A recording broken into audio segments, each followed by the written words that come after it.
My husband, Eric, struggled with depression and anxiety for many years. Eric would say things like, "You'd be better off without me. The kids would be better off without me. No one cares about me. Why was I created?" When he would talk about suicide, at first I would just be there to battle with him, and then it became less of me speaking to him and more of me, what I call battle cries at night. When he would go to sleep, I would sit by his side of the bed and I would pray, "God, please, do something. Do something here. We can't keep living like this." And that's really what our last months looked like.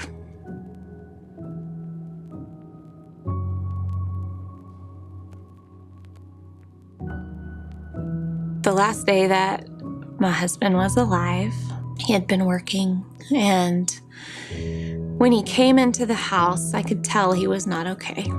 And he came in and he walked upstairs and he gave our two children, who were not even two at the time, he gave them a big hug and a big kiss, and he said, "I love you." And then he looked at me and he said, "I'm sorry, I love you." And then we just saw him walk out the door.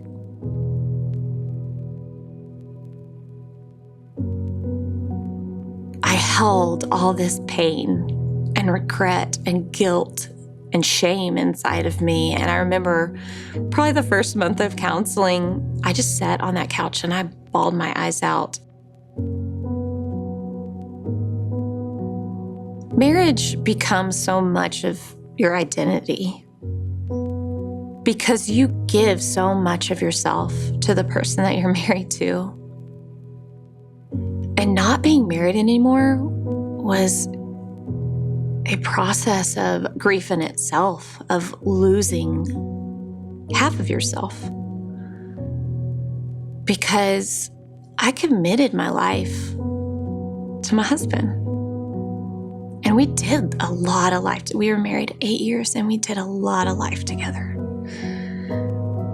And to not have that was an identity struggle. So finding my place outside of my loss was one struggle, but finding my place outside of what had been my identity for so long was a completely different struggle that I've had to face and understand. Yes, I'm a widow. Yes, I'm a single mom. Yes, I'm a suicide survivor. There's so many identities I can take on, but I'm just Chrissy. And I try to remember myself as that. Like, you may feel at times you don't belong anywhere, but you just keep trying. You keep trying and figuring it out wherever God places you.